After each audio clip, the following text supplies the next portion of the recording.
Right, so welcome back everyone to this fourth in our series of 4 webinars. We're really sad this is our last one. And just to recap again, for those of you who are only now joining us, we have already covered what makes a great health research article. We said it's something that's simple, that's clear, and that's complete. And we used reporting guidelines as a way of creating completeness to make sure you didn't forget any important details. And you can find all of those reporting guidelines on our website, EQUATORnetwork.org.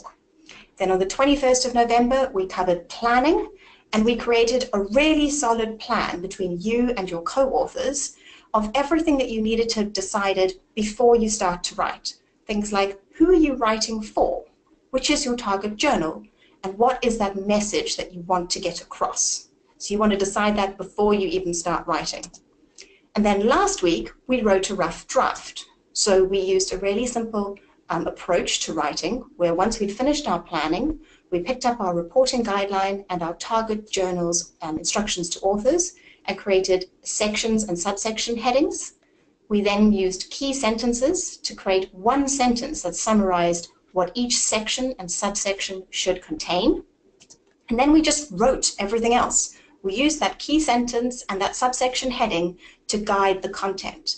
And our main focus was just write, don't edit. Just let yourself write, get the words on the page, don't worry about grammar and spelling and structure, because that's what we're worrying about today, polishing your words.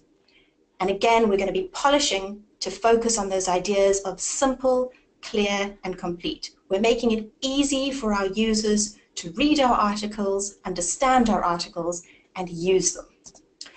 As Mike mentioned, questions in the comment box. If we miss any at the end, and we're going to spend 5 to 10 minutes at the end answering your questions, but if we miss any, catch us on Facebook, catch us on Twitter, catch us through email, we can keep chatting. So, are you ready for the last time to learn how to write fantastic health research articles? Of course you are, you're all here, let's get going.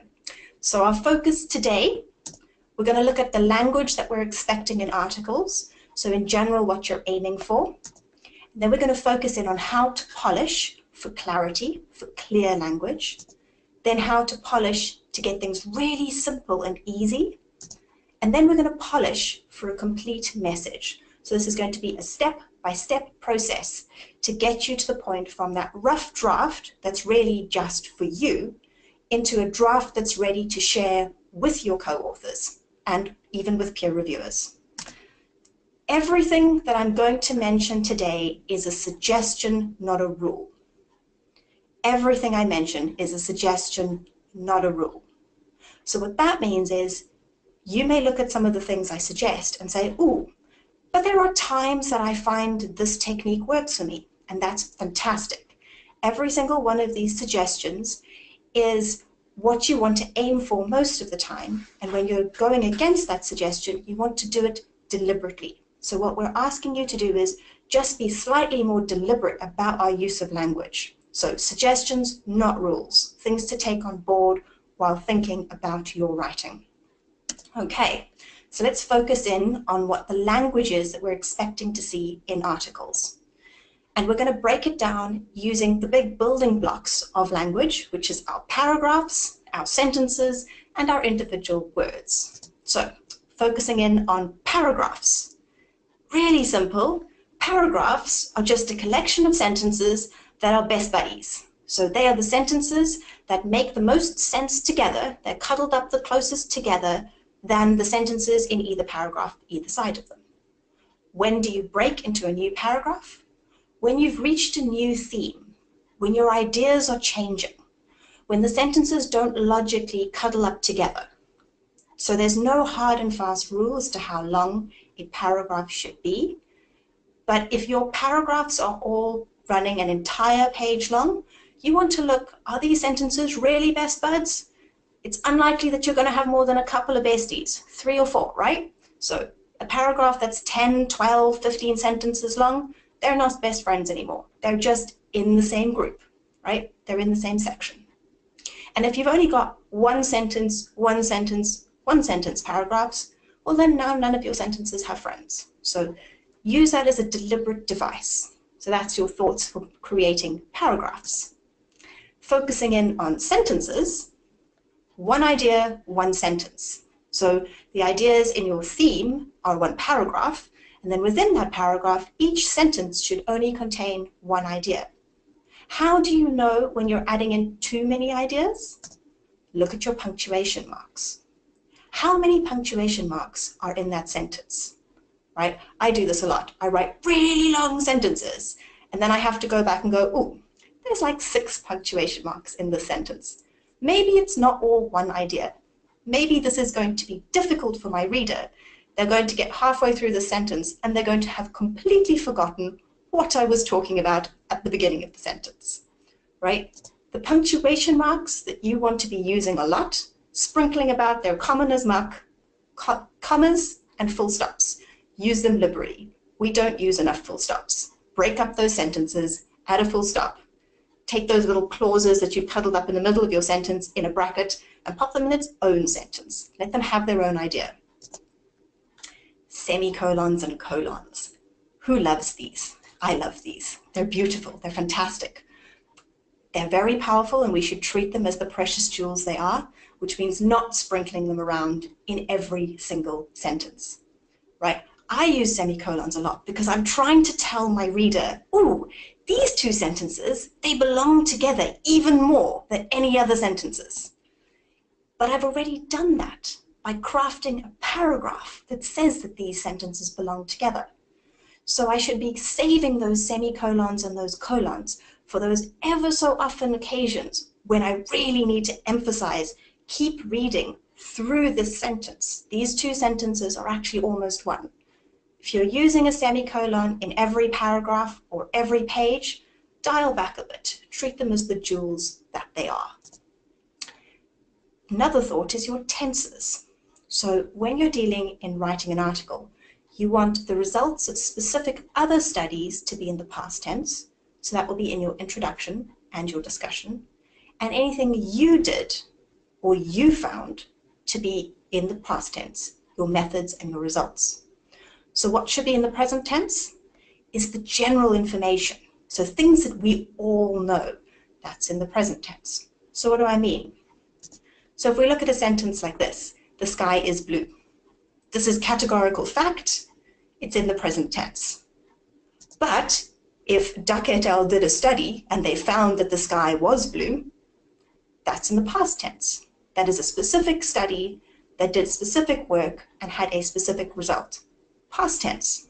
And now if we go and repeat Duck's work, when we report it, we repeated Duck's work and found the same. Past tense. So past tense for specific results and things we did.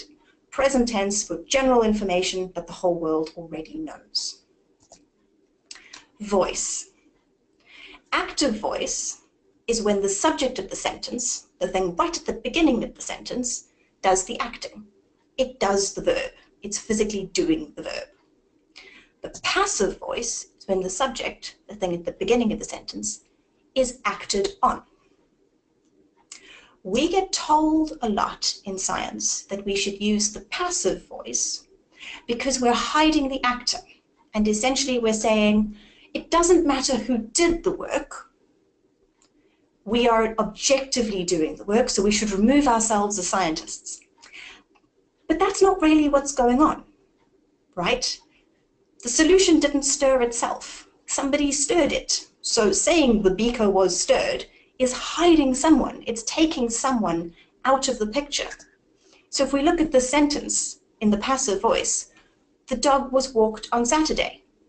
Who's missing? Someone's missing. You can see that lead. Someone's there. Jane and Jill walked the dog on Saturday, the active voice. So I would encourage you to use the active voice as much as you can. One, it cuts your word count. It really does. So if you switch from passive voice to active voice, you will drop your word count, which is really helpful. And second, it forces us to think, who did this? Who actually did this? Often, if you have a method section where it's just we did, fair enough if you want to switch to passive voice there. But often in a methods section, it's actually, did the participant do this? Did the research nurse do this? Was it the statistician? Get specific as to who is actually acting. Right, focusing in on words. And now we're going to get a little bit more specific. We've talked language with paragraphs and sentences. Now we're going to polish those words, get in on those words for clear language. We're going to be focusing on three things: clear subjects, clear pronouns, and clear comparisons. Again, everything we're saying is suggestions, but they are suggestions that will help cut your word count and up your clarity. So, let me just move that. There we go. If you have a look at this sentence and we talk about a clear subject, I finished writing the first draft of my article on the day it was due. This is not an advisable writing practice. These are two sentences in front of you that are completely grammatically correct. However, I've introduced a level of ambiguity. What's the problem? This, that word this. I'm using the word this here to tell you, oh, it's the previous sentence. I'm just carrying on my idea. But am I really? Have I really clarified what I'm trying to say? So what I'm trying to say is this lack of editing is not an advisable writing practice. The trouble is, when I showed this sentence to a colleague, she thought I meant this bad time management is not an advisable writing practice. Here's the problem. When we leave that ambiguity, we leave the reader to have to make a jump. The fewer jumps we force the reader to make, the better. So we want to get really, really clear. So clarifying the subjects of every single sentence. So how do you watch out for these things? Words like this, these, and those. If they are starting your sentences or they're floating around, have a look at them. Do they have a clear noun attached to them? Have you clarified your idea? Have you really clarified what part of the previous sentence you're actually carrying through? Because quite often it's not the whole sentence. It really is an idea. You've taken a step. So look for places where you've just said this and these and those, and try and really clarify to yourself, what am I trying to say? What is the actual part of that previous sentence that I want to talk about? Okay, clear pronouns. Here's another grammatically correct sentence. After the research group finished its article, it underwent review. Take a moment. What have I done that has introduced ambiguity for you, that has made you go, huh, there are two meanings here? So, that word it is the one that's causing the problems. I meant to say that the article underwent review. However, there may be a scientific community where research groups undergo a process called review. Now I've made ambiguity and I've made it difficult for my reader. They can't be sure, did I mean the article underwent review or did I mean the group underwent review? And by adding in that little bit of extra explanation, I have created clarity for my reader. I have removed ambiguity. So how do you dodge these problems? Every time you spot the words it, they, them, he, she, stop and find the noun they're attached to and make sure, is it definitely sure that only that noun is connected? Or are there actually a bunch of nouns that have happened in between and maybe I need to use my noun again? I need to say the article. I can't just say it. I need to say the statisticians. I can't just say they. Think through that. And this is just about helping your reader. Every time you force your reader to make a decision and figure out what you mean, they're focusing on your language and they're not focusing on your science. So we're trying to make it as easy as possible for your reader to access your science, because your science is amazing. So try not to give your reader too many decisions other than things about your science. Clear comparisons. This one happens a lot. So here's another grammatically correct, nothing wrong with it sentence. Participants aged 16 through 25 years showed a greater improvement in spatial reasoning at 6-week follow-up. have a moment. Where have I introduced a problem for you, the reader? What have I done that makes you go, huh, I'm going to have to go back to that table and think a hell of a lot more about this result? What have I done to create extra work for you? I used the word greater, but I didn't say what it was greater than. I could have meant than all the other groups. But I also could have meant than participants aged 26 through 35 years. And I have now forced you, the reader, to have to go back to the table of data and check which one is it greater than. I've made you do more work. So by getting clear with our comparisons, we help our reader. We get really clear for our reader, fewer decisions that they have to make. How can you avoid these issues? Look for the words greater, less, compared, and make sure that you've told us than who, and add in a comparator if it's not there. So add in those comparators and tell us than who. So that's a few tips for polishing for clear language. How about simplicity?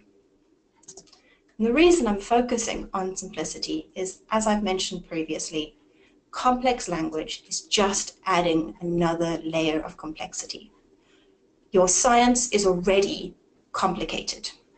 Your science is the difficult part. Your science is the interesting part. We don't need to add complicated language around your science that our reader needs to dig through to reach the science in the middle. We don't need to make our work sound more difficult than it is. It's already fantastic. It's already interesting. Difficult language doesn't improve that. Okay, so let's focus on getting things as simple as possible. So we're going to think about things like simple comparisons, reducing linkers, and simple words. So this is a title of an article. Overcoming the Tower of Babel in Medical Science by Finding the Equator, Research Reporting Guidelines. This is a title of a fantastic editorial. I really love this editorial. But the title is not helping you, the reader, right? It's used the phrase Tower of Babel, which is a specific story in a specific cultural context. It's also used the phrase finding the equator. They've done that because they're alluding to a geographical term, the equator of the Earth. So they've added in two elements that you need a specific amount of knowledge not related to your science to understand. And using these kinds of images is beautiful, it's lovely, it's really fun to write. But health research articles where we are trying to reach readers from all around the world who may be reading in their fourth language, who are doing science in their second language, who didn't read the same books that we did as a child, that didn't watch the same TV programs, that aren't living in the same country. It's not helpful, right? We want our words to be understood without effort by people from all around the world, of any language and any culture. So we want to save things like literary allusion, where we refer back to stories and books and movies from our cultural context. We want to save those for other kinds of writing other than journal articles, which we want to open to everyone. So you want to avoid those sorts of issues. Linkers. On the screen, you can see a whole list of linker words. Words like similarly, likewise, however, therefore, whereas, while. These are words that are the verbal equivalent or the written equivalent of the waving of the hands that I'm doing as I'm talking. They're basically saying, come with me, follow me as I write, follow my argument. Let me take you by the hand, reader, and take you with me. And they are really useful tools when we write a rough draft. We'll use them a lot as a rough draft. But as we polish, we need to question, Are they all still necessary? Words like similarly and likewise are just saying to my reader, come with me, come with me, come with me. We're continuing in on the same theme. Theme, paragraph. Hopefully, I've only got one theme in this paragraph. Do I need words like similarly or likewise if I've crafted my paragraph well? Sometimes you might. Often you can remove these words. Then we've got words like despite, however, whereas, and yet. They say to my reader, I'm changing direction. I was going along in this direction, now I'm changing direction, changing direction. Great. If you have a lot of direction changes very soon after one another, I would question, was there a more direct route? Could you group your facts in a different way so that you don't need to change direction every sentence? Or perhaps group your facts into different paragraphs so that you don't need to change direction quite as much. So these are really useful words. They signal to the reader we are changing direction, but they signal to you as well, I've changed thought direction. Have a look. How often are you changing direction? Can you rephrase? Can you regroup to put the same facts together? And then you get words like therefore and thus and hence, which say to the reader, all of what I've said now, I'm summarizing. I have reached a destination. Really useful signaling words. We've reached a destination. But how often are you actually reaching a destination and actually concluding? I use therefore in every single paragraph on my first draft.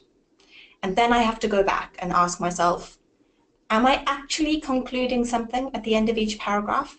Or am I just trying to signal that I've reached the end of the paragraph? And that's obvious because I'm starting another sentence, right? So have a think, test each of those words. If you take it away, is it still clear what you're trying to say? If it's clear without the word, you can lose it. If it's not clear, leave it in. It's about being deliberate about these linkers, really deliberate, because they are so helpful when we write a draft, so helpful in helping us guide our thoughts. Yet we need to think about them after we've done the draft when we're moving to a final copy. And then there's a few other linkers where I would caution you to really challenge each of these words' place in your piece. First, second, third. Lastly, finally, furthermore, in addition. All these words are saying is, I am telling you more stuff. And I know that I am telling you more stuff because I'm telling you more stuff. I'm making you read another sentence. So really challenge these sentences. Think really hard about each of these words. Do they have a place? Are they adding anything? Or are you just signaling to your reader, please keep reading, I'm worried I'm going to lose you. In which case, maybe just start a new paragraph. If you're feeling like these sentences need help to stick together, which is why you're sticking in those words, they're trying to stick these sentences together, maybe the sentences don't belong together. Maybe you need a whole new paragraph. And you can save a lot of word count by cutting out linkers. Lastly, we're going to talk about simple words. So, phrases like prior to, in order to, refer back. For a moment, think about each of those phrases and jot down to yourself, how could you make these simpler? What are they actually trying to say? Prior to, in order to, refer back. We're just trying to say before and to and refer. We don't need to add in extra words. Every word we make our reader read is another word that they have to think through. We're using up brain power, and all of that extra brain power going to our words isn't going to our science. So the more we can focus in on the words and get them clear, the easier it is for our readers to read our science. So test phrases like this, things like in conjunction with. Do you need in conjunction with, or could you just say with? So it's thinking about those sorts of phrases. And then we get told a lot in science, use big, scary words. The reality is our science comes with big, scary words that are 4 syllables, 6 syllables long. When we start naming our protein, when we start naming our disease, there is a lot of complex language that we need to use. the more we can simplify the little verbs that float around there, the better. So why use a word like initiate, or a word like terminate, or a word like administer, when we can use words like start and end and use and give? There's nothing wrong with these words. They are not unscientific. We're okay to use them. There's so much challenging science language. Let's give our reader a break by the time they get to these verbs and let them read something that's one syllable long. Yeah, these are challenging. I find myself doing this all the time. I'm writing and I'm in a very scientific frame of mind, but I'm not adding science to my work when I use these sorts of words. So that's just some thoughts for when you're polishing for simple language. How about polishing for a complete message? So right at the end, grab out your plan, and you want to check who your audience is and what your target journal is, and think through, have I got enough background for that target audience and that readership in my background?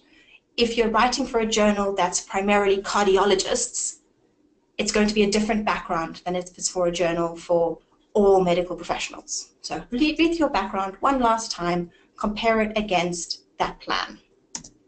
Then start to look through at your message and what you wanted your audience to do next. Does your introduction tell them what to expect in the article? Does it set up the message?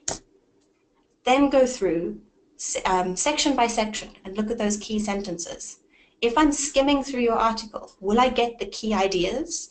Will I get the main message by just skimming through each section sort of key sentence? And then in that final paragraph, that final conclusion, have you told the reader what you want them to do next?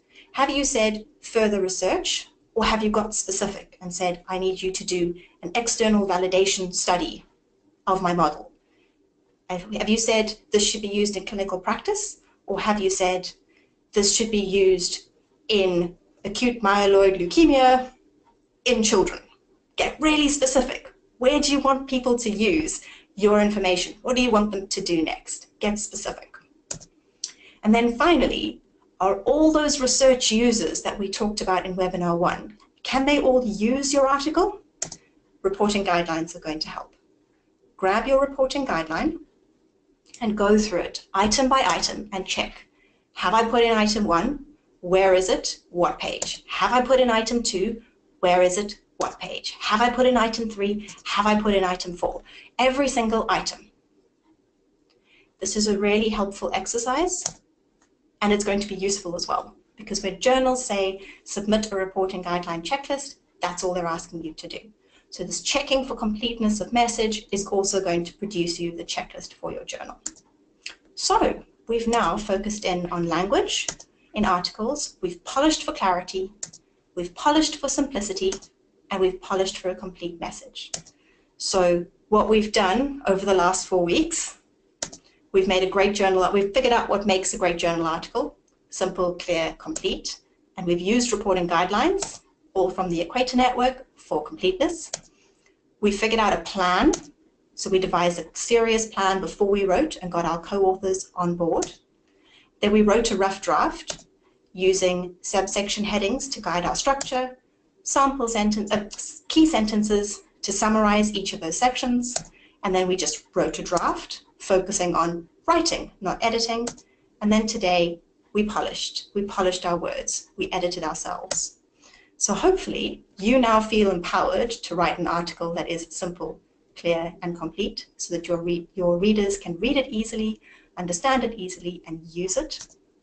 And now, are there any questions? Let's have a look. So there's been quite a lot of chat happening while I was talking. Let's have a look.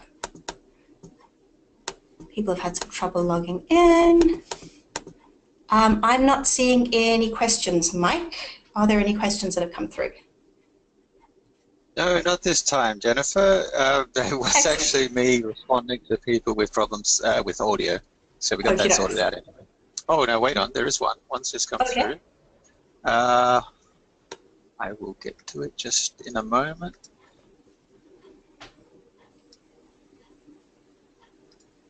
When is the time to start editing? After writing a paragraph or the entire section? Ideally, write the whole section or even the whole article. I would say just write your whole article. Because if you keep pausing to edit, you'll spend all of your time writing a paragraph, writing a paragraph, writing a paragraph, writing a paragraph, and you'll never get any further. So just write the article, start to finish, boom, done, and then take the time to edit. Okay, another question that I could answer, but I'll leave it to you. Is there any references that I can use to refer back to the webinar? So are we going to make it available later on? Yes, the webinars are available on Edge Editing's Facebook page, and they are also available through GoToWebinar. When the webinar recording has been converted, it will be available for everyone to look at. We'll also upload it onto Facebook as well. Okay, any more questions now? Great. That sounds like hopefully this was really clear. Or if you are percolating on your question, you're sitting thinking, oh, I might have a question later, feel free to use the feedback forms that come through from the webinar, and we will post any questions onto Facebook and answer them there, or we'll answer you directly if that's more appropriate. Okay, everyone, thanks very much for joining us today, and for those of you who've joined us throughout. We are very happy to be hosting you, and we will, as Jen says, follow up with the webinar links. And we wish you all the best in your writing, because it will now be clear and concise. Thank you very much. Goodbye. Thanks, everyone. Bye.